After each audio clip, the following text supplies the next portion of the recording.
ये शिव कृपा, ये शंकर की, ये शंकर की। और विश्वास से कहता हूं, जो पंडाल में बैठकर आप भगवान देवाधिदेव महादेव से कह रहे हैं, बोल रहे हैं, मांग रहे हैं, ये हमारा विश्वास करता है कि 3 महीने के अंदर मेरा कुबेर भंडारी जरूर देगा। विश्वास के साथ। और शिव भक्ति, शिव महापुराण की कथा कहती है, मट्टी, ये 3 जो व्यक्ति कभी नहीं भूलता, मेरा देव अधिदेव महादेव उसका हाथ कभी नहीं छोड़ता।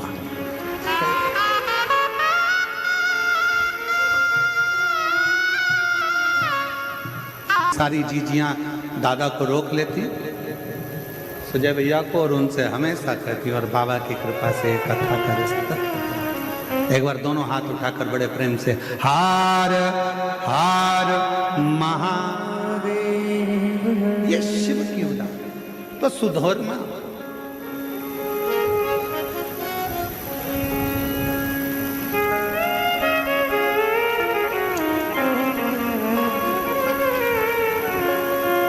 जब धुमोरना विवाह का मंडप छोड़कर गईं तो माता सती ने उनको समझाया,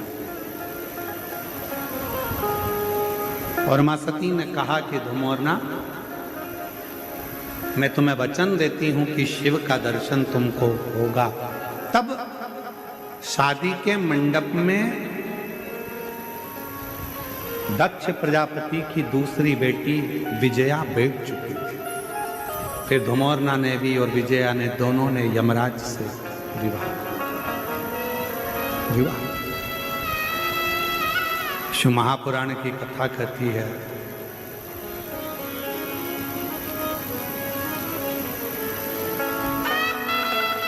कि जब मनुष्य के मन में जो पाने की ललकता होती है, वो मनुष्य उसको पा ही लेता है।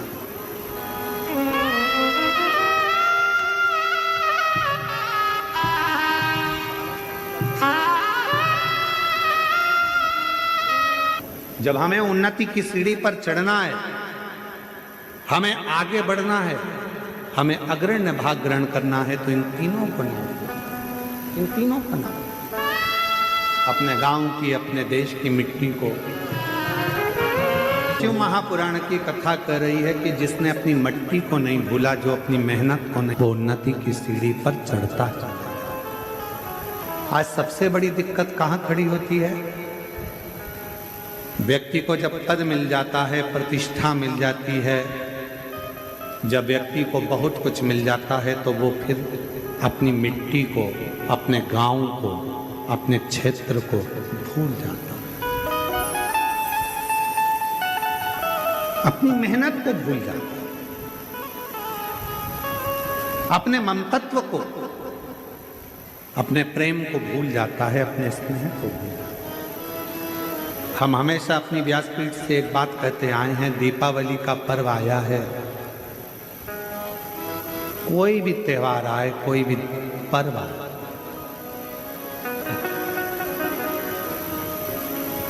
बड़े बड़े मॉल से खरीदी करने की जगह अपने गांव में जो छोटे छोटे व्यापारी हैं, उनसे सामान खरीदो, जिससे उनकी भी जिंदगी और उनकी भी दीपावली अच्छे से।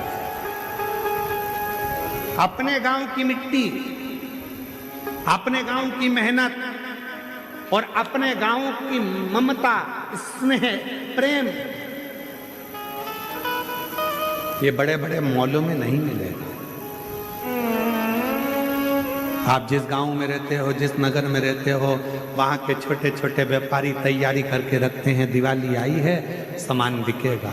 कोई ठेला लेकर फूल की माला बेच रहा है, कोई दरी बिछाकर, चटाई बिछाकर छोटे छोटे दिए बना बना कर मट्टी के बेच रहा है, और तुम विदेश का सामान खरीदो और मालूम पड़े अपने देश का धन दूसरे देश में जाए, तो ये भारत विकसित नहीं हो पाएगा। इस भारत को विकासशील बनाने के लिए अपनी मट्टी, अपनी मेहनत और अपने मातृत्व भाव को स्मरण रखना।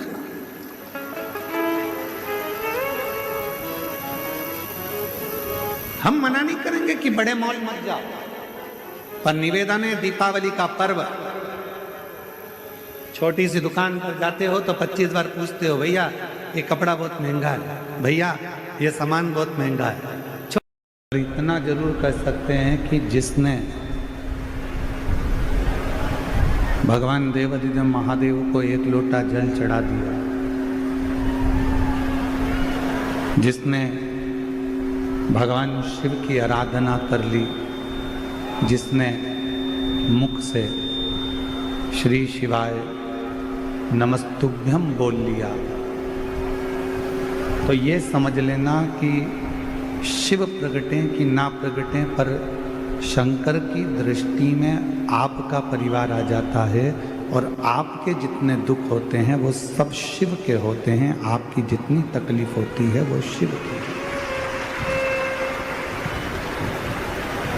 भगवान शंकर की होती है।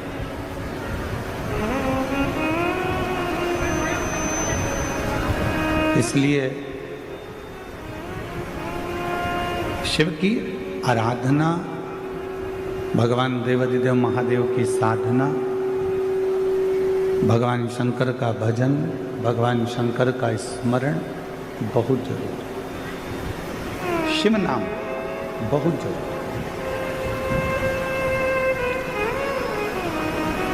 पर वो भगवान शंकर की अविरल भक्ति, भगवान शिव का भजन, भगवान शिव का नाम जाप हमें कब फल प्रदान करता है?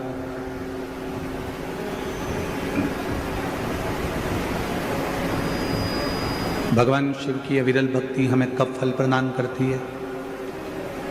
जब हम एक स्वच्छ मन से, एक निर्मल मन से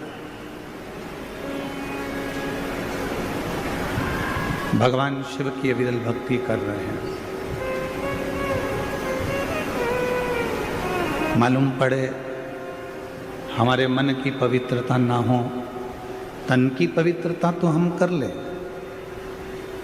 तन तो हमने साबुन से धो लिया, सर्फ लगा लिया, शैम्पू लगा लिया, तो शरीर की पवित्रता तो हो गई।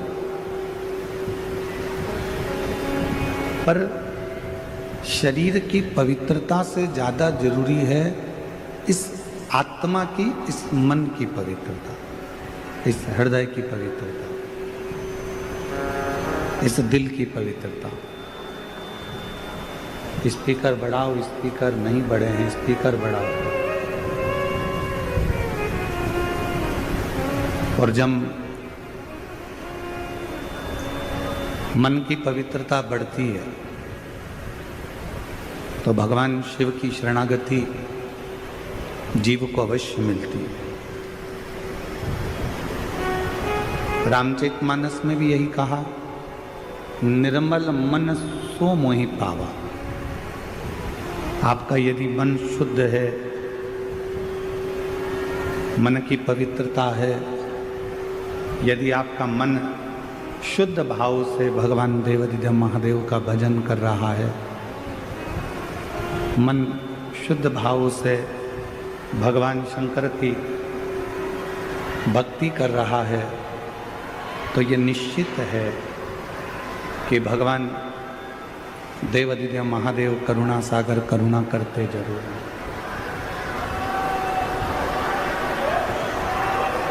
और शंभु शरण पड़ी मांगो घड़ी रे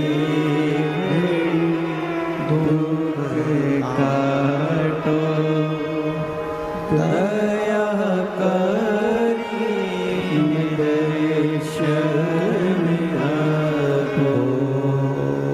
शंभु शरण पड़ी मांगो घड़ी रे घड़ी दुख काटो दया करी दर्शन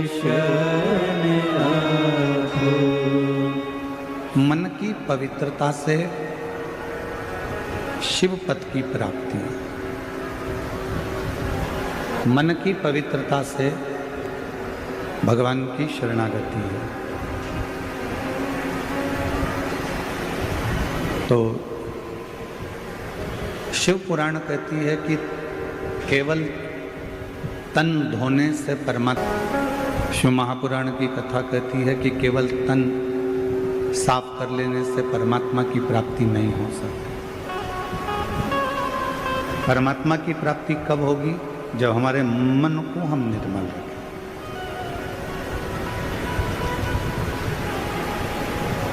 आपसे एक बात पूछें, उत्तर दीजिएगा जरा। जितनी मेरी शिरडी की जीजियां बैठी हैं, जितने मेरे शिरडी के जीजा बैठे हैं, उत्तर देना। घर में रोज झाड़ू लगाते हो कि नहीं लगाते? जम के तो बोलो, लगाते हो? घर में रोज बर्तन मांजते हो कि नहीं मांजते हो? बोलो बोलो, जम के बोलो, मांजते हो? जब घर में रोज झाड़ू लगा रहे हो, रोज बर्तन मांज रहे हो, अपने गिलास, अपने चाय के कप अपन स्वयं मांज लेते हैं, साफ कर लेते हैं। जब घर में रोज झाड़ू लगा रहे हो, रोज बर्तन मांज रहे हो, रोज सफाई कर रहे हो, तो मान लो 2 दिन, 4 दिन, 8 दिन, 10 दिन, 15 दिन, 1 महीना यदि तुम घर में झाड़ू नहीं लगाओ तो 1 महीने तक तुम बर्तन ही नहीं मांजो तो वो बर्तन पर मेल जमता जाएगा, झूठन जमती जाएगी और बर्तन काला हो जाएगा। जिस कमरे की रोज झाड़ू नहीं निकलती, जिस घर की रोज बुआरी नहीं निकलती, झाड़ू नहीं झाड़ते, वो कमरा एक दिन अटाला घर हो जाता है, कबाड़े का कमरा हो जाता है।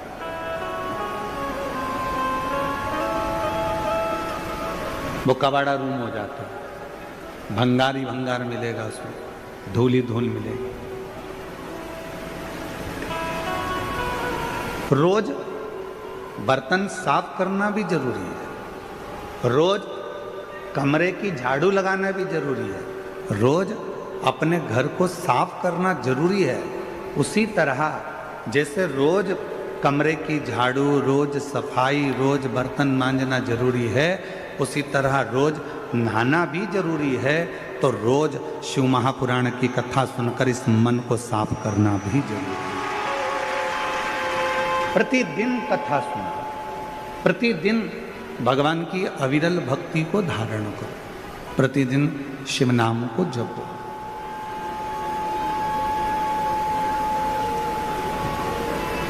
और जब हम प्रतिदिन भगवान शंकर के मंत्र जाप को करते हैं, प्रतिदिन शिव नाम को जपते हैं, तो हमारा मन अपने आप साफ होते चले जाता है।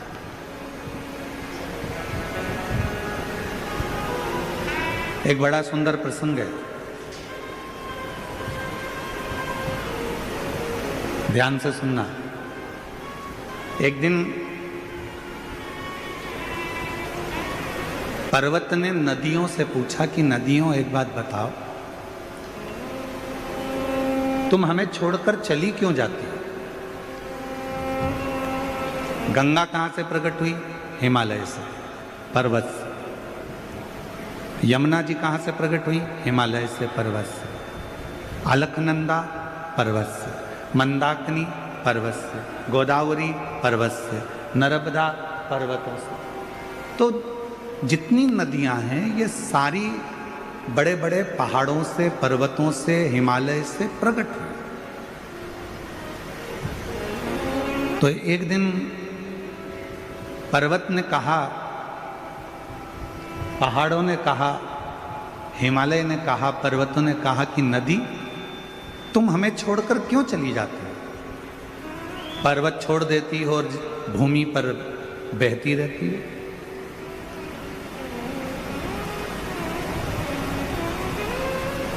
नदी चुप रही, कुछ बोली नहीं। फिर पर्वत ने कहा कि नदी, एक बात बताओ कि तुम हमको छोड़कर क्यों चली जाती हो? तब नदी ने उत्तर दिया पर्वत को कि पर्वत,